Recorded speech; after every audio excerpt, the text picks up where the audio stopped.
शांति 29 अप्रैल 2026। बाबा की महावाक्य।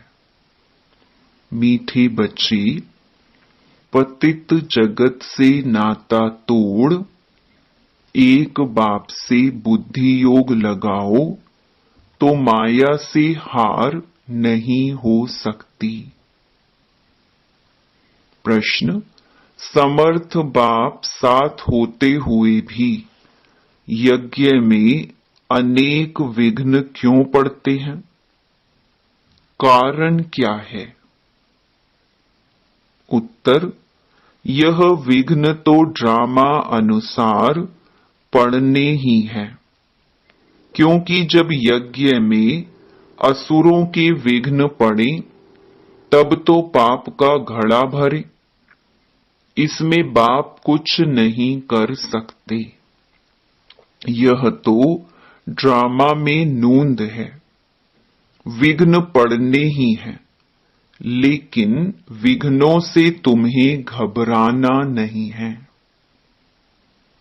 गीत: कौन है माता कौन पिता है। ओम शांति।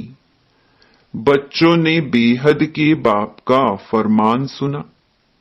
यह जो इस जगत के मम्मा बाबा हैं, यह जो तुम्हारा नाता है, देह के साथ है, क्योंकि देह से पहले पहले माता की फिर पिता की लागत होती है, फिर भाई बंधु आदि की होती है। तो बेहद के बाप का कहना है कि इस जगत में तुम्हारे जो मात पिता हैं, उनसे बुद्धि का योग तोड़ दो। इस जगत से नाता नहीं रखो, क्योंकि यह सब हैं कलयुगी छीछी नाते। जगत अर्थात दुनिया। इस पतित दुनिया से बुद्धि का योग तोड़ मुझ एक से जोड़ो और फिर नए जगत के साथ जोड़ो, क्योंकि अब तुमको मेरे पास आना है। सिर्फ नाता जोड़ने की बात है और कोई बात नहीं और कोई तकलीफ नहीं। नाता जोड़ेंगे वह जिनको डायरेक्शन मिलता है। सतयुग में पहले नाता अच्छा होता है, सतो प्रधान फिर नीचे उतरते जाते हैं। फिर जो सुख का नाता है वह आहिस्ते आहिस्ते कम होता जाता है। अभी तो बिल्कुल ही इस पुरानी दुनिया से नाता तोड़ना पड़ी। बाप कहते हैं, मेरे साथ नाता जोड़ो, श्रीमत पर चलो और जो भी देह के नाते हैं वह सब छोड़ दो। विनाश तो होना ही है। बच्चे जानते हैं बाप जिसको परमपिता परमात्मा कहा जाता है, वह भी ड्रामा अनुसार सर्विस करते हैं। वह भी ड्रामा के बंधन में बंधे हुए हैं। मनुष्य तो समझते हैं वह सर्वशक्तिमान है। जैसे श्री कृष्ण को भी सर्वशक्तिमान मानते हैं, उनको स्वदर्शन चक्र दे दिया है। समझते हैं उनसे गला काटते हैं, परंतु यह नहीं समझते कि देवताएं हिंसा का काम कैसे करेंगे। वह तो कर नहीं सकते। देवताओं के लिए तो कहा जाता है अहिंसा परमो धर्म था। उन्हों में हिंसा कहां से आई? जिसको जो आया वह बैठकर लिख दिया है। कितनी धर्म की ग्लानि की है। बाप कहते हैं, इन शास्त्रों में सच तो बिल्कुल आटे में नमक मिसल है। यह भी लिखा हुआ है कि रुद्र ज्ञान यज्ञ रचा था, उसमें असुर विघ्न डालते थे, अबलाओं पर अत्याचार होते थे। वह तो ठीक लिखा हुआ है। अभी तुम समझते हो शास्त्रों में सच क्या है, झूठ क्या है। भगवान खुद कहते हैं, इस रुद्र ज्ञान यज्ञ में विघ्न पड़ेंगे जरूर। ड्रामा में नोंद है, ऐसे नहीं कि परमात्मा साथ है तो विघ्नों को हटा देंगे। इसमें बाप क्या करेंगे, ड्रामा में होने का ही है। यह सब विघ्न डालें तब तो पाप का घड़ा भरे ना। बाप समझाते हैं, ड्रामा में जो नोंद है वही होना है। असुरों के विघ्न जरूर पड़ेंगे। अपनी राजधानी जो स्थापन हो रही है, आधा कल्प माया के राज्य में मनुष्य कितना तमो प्रधान बुद्धि भ्रष्टाचारी बन जाते हैं। फिर उनको श्रेष्ठाचारी बनाना बाप का काम है ना। आधा कल्प लगता है भ्रष्टाचारी बनने में, फिर 1 सेकंड में बाप श्रेष्ठाचारी बनाते हैं। निश्चय होने में देरी थोड़ी ही लगती है।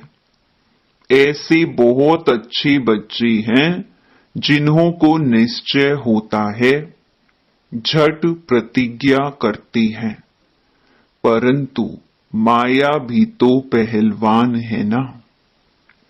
कुछ न कुछ मनसा में तूफान लाती है। पुरुषार्थ कर कर्मणा में नहीं आना है। सब पुरुषार्थ कर रहे हैं, कर्मातीत अवस्था तो हुई नहीं है। कुछ न कुछ कर्मेंद्रियों से हो जाता है। कर्मातीत अवस्था तक पहुंचने में बीच में विघ्न जरूर पड़ेंगे। बाप ने समझाया है, पुरुषार्थ करते करते अंत में जाकर कर्मातीत अवस्था होती है।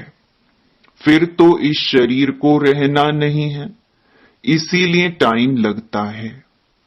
विघ्न कुछ न कुछ पड़ते हैं। कहाँ माया हरा भी देती है। बॉक्सिंग है ना।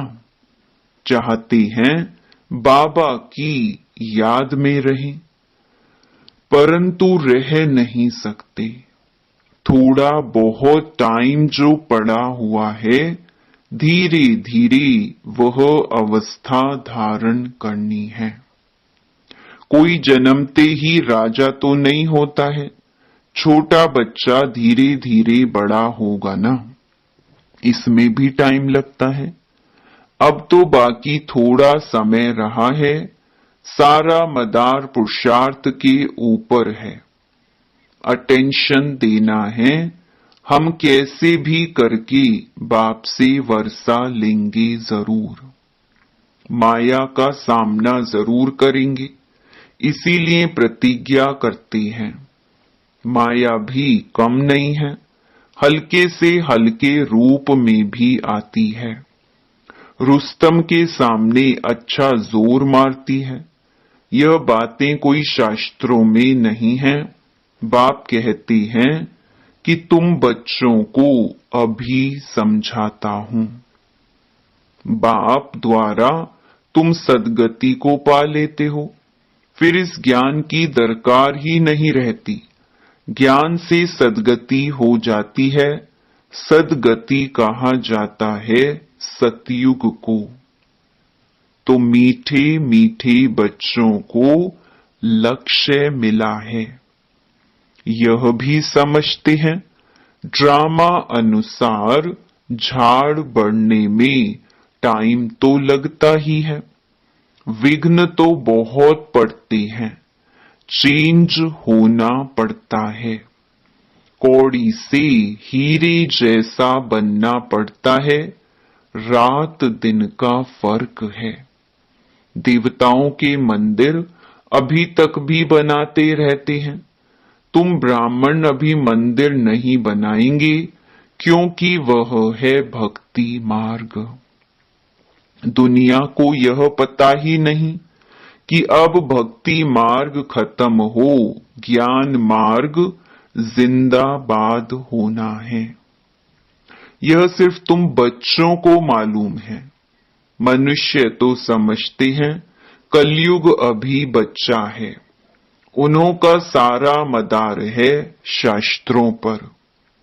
तुम बच्चों को तो बाप बैठ सभी वेदों शास्त्रों का राज समझाते हैं।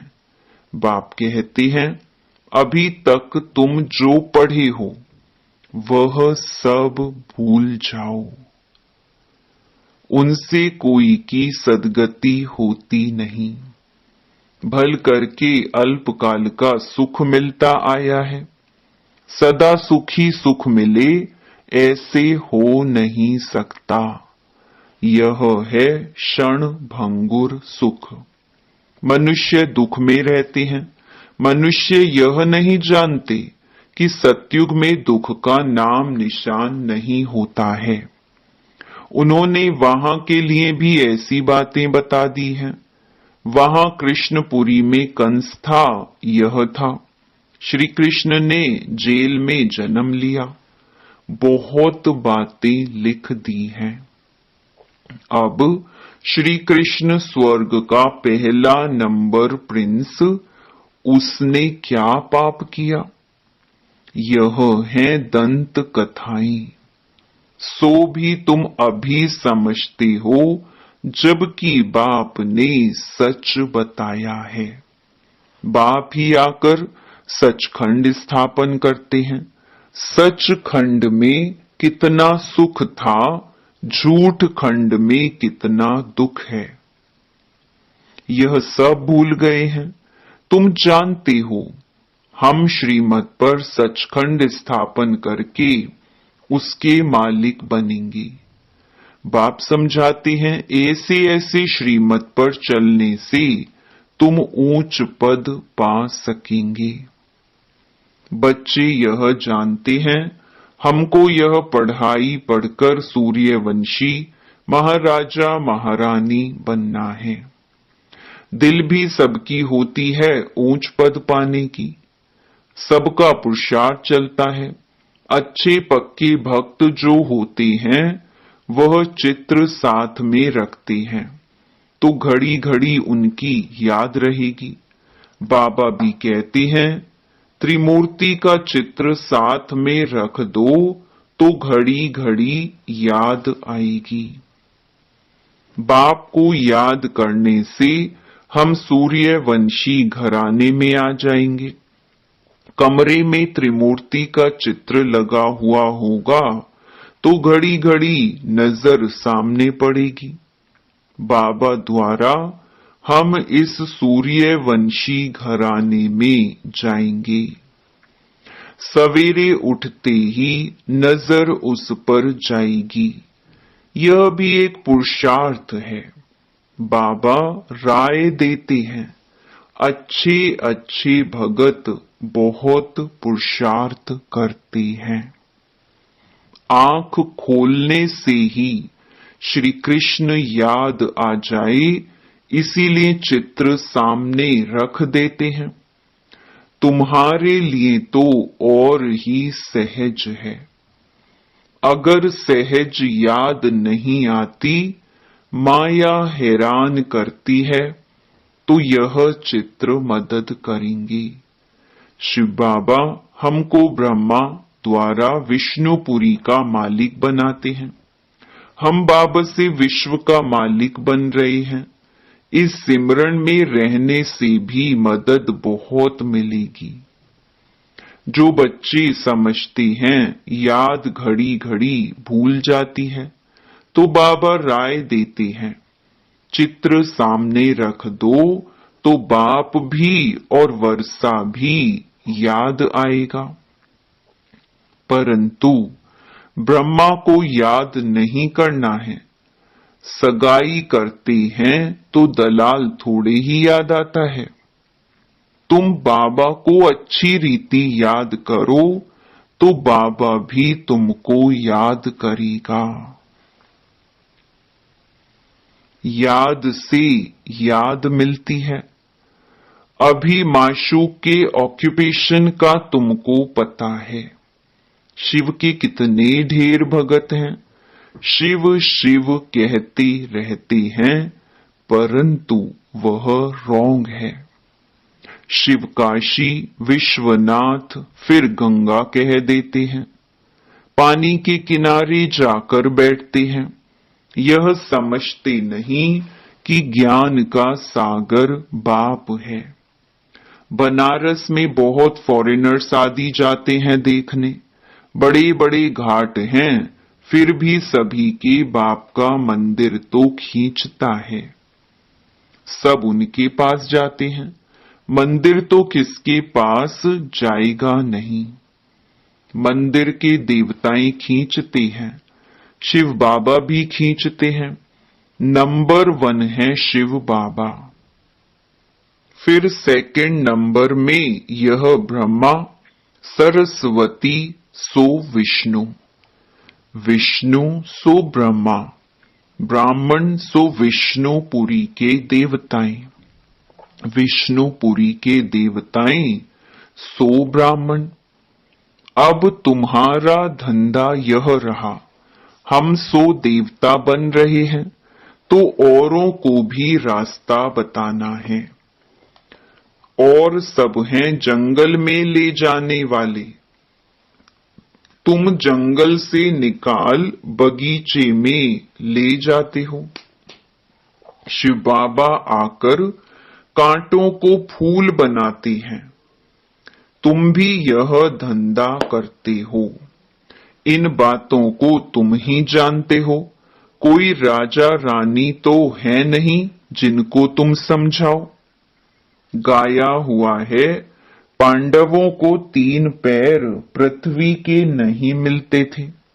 बाप समर्थ था तो उनको विश्व की बादशाही दे दी। अभी भी वही पार्ट बजेगा ना। बाप है गुप्त। श्री कृष्ण को तो कोई विघ्न पड़ ना सके। अब बाप आए हैं, बाप से आकर वर्षा लेना है। इसके लिए मेहनत करनी होती है। दिन प्रतिदिन नई नई पॉइंट्स निकलती रहती हैं। देखने में आता है, प्रदर्शनी में समझाने से अच्छा प्रभाव पड़ता है। बुद्धि से काम लिया जाता है कि प्रदर्शनी से अच्छा प्रभाव होता है या प्रोजेक्टर से। प्रदर्शनी में समझाने से चेहरा देखकर समझाया जा सकता है। समझते हो गीता का भगवान बाप है तो बाप से फिर वर्षा लेने का पुरुषार्थ करना है। 7 रोज देना है, लिख कर दो, नहीं तो बाहर जाने से ही माया भुला देगी। तुम्हारी बुद्धि में आ गया, हमने 84 का चक्कर लगाया है, अभी जाना है। तमो प्रधान से सतो प्रधान बनना है। यह चित्र तो साथ में होने ही चाहिए। बड़े अच्छे हैं। बिरला आदि भी यह नहीं जानते कि इन लक्ष्मी नारायण ने यह राज्य भाग्य कब और कैसे लिया। तुम जानते हो तो तुमको बड़ी खुशी होनी चाहिए।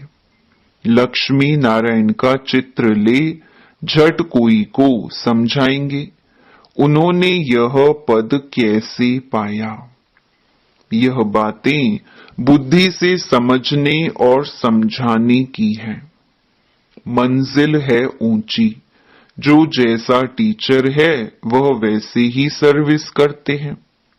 देखते हैं कौन कौन सेंटर संभाल रहे हैं अपनी अवस्था अनुसार।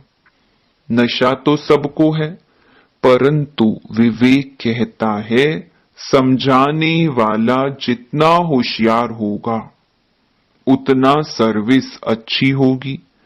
सब तो होशियार हो नहीं सकते, सबको एक जैसा टीचर मिल नहीं सकता। जैसे कल्प पहले चला था वैसे ही चल रहा है। बाप कहते हैं अपनी अवस्था को जमाते रहो। कल्प कल्प की बाजी है। देखा जा रहा है कल्प पहले मुहाफिक हर एक का पुरुषार्थ चल रहा है। जो कुछ होता है हम कह देते कल्प पहले भी ऐसे हुआ था। फिर खुशी भी रहती है, शांति भी रहती है। बाप कहते हैं कर्म करते हुए बाप को याद करो। बुद्धि का योग वहां लटका रहे तो बहुत कल्याण होगा। जो करेगा सो पाएगा। अच्छा करेगा अच्छा पाएगा। माया की मत पर सब बुरा ही करते आए हैं। अब मिलती है श्रीमत। भला करो तो भला हो। हर एक अपने लिए मेहनत करते हैं। जैसा करेंगे वैसा पाएंगे। क्यों ना हम योग लगाते सर्विस करते रहें। योग से आयु बढ़ेगी। याद की यात्रा से निरोगी बनना है तो क्यों ना हम बाबा की याद में रहें। यथार्थ बात है तो क्यों ना हम कोशिश करें। ज्ञान तो बिल्कुल सहज है। छोटे बच्चे भी समझ जाते हैं और समझाते हैं, परंतु वह योगी तो नहीं ठहरे ना। यह तो पक्का कराना है कि बाप को याद करो। जो समझते हैं घड़ी घड़ी भूल जाता है तो चित्र रख दें तो भी अच्छा है। सवेरे चित्र को देखते ही याद आ जाता है। शिव बाबा से हम विष्णुपुरी का वर्षा ले रहे हैं। यह त्रिमूर्ति का चित्र ही मुख्य है, जिसका अर्थ तो तुमने अभी समझा है। दुनिया में ऐसे त्रिमूर्ति का चित्र और कोई के पास है नहीं। यह तो बिल्कुल सहज है। हम लिखें व ना लिखें, यह तो सभी जानते हैं। ब्रह्मा द्वारा स्थापना, विष्णु द्वारा पालना। अच्छा, मीठे मीठे सिकिलधे बच्चों प्रति मात पिता बाप दादा का याद प्यार और गुड मॉर्निंग। रूहानी बाप की रूहानी बच्चों को नमस्ते। धारणा के लिए मुख्य सार। पहला, माया की बॉक्सिंग में कभी भी हार ना हो, इसका ध्यान रखना है। कल्प पहले की स्मृति से अपनी अवस्था को जमाना है। खुशी और शांति में रहना है। दूसरा, अपना भला करने के लिए श्रीमत पर चलना है।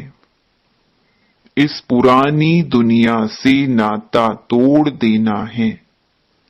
माया के तूफान से बचने के लिए चित्रों को सामने रख बाप और वर्षे को याद करना है।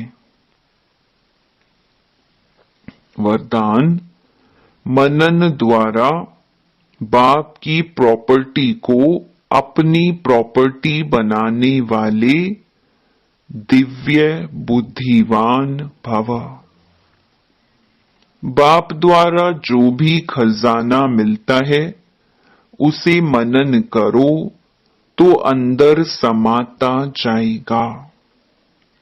प्रॉपर्टी तो सबको एक जैसी मिली हुई है, लेकिन जो मनन करके उसे अपना बनाते हैं उन्हें उसका नशा और खुशी रहती है।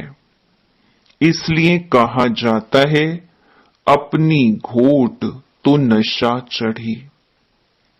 जो मनन की मस्ती में सदा मस्त रहते हैं उन्हें दुनिया की कोई भी चीज उलझन आकर्षित नहीं कर सकती।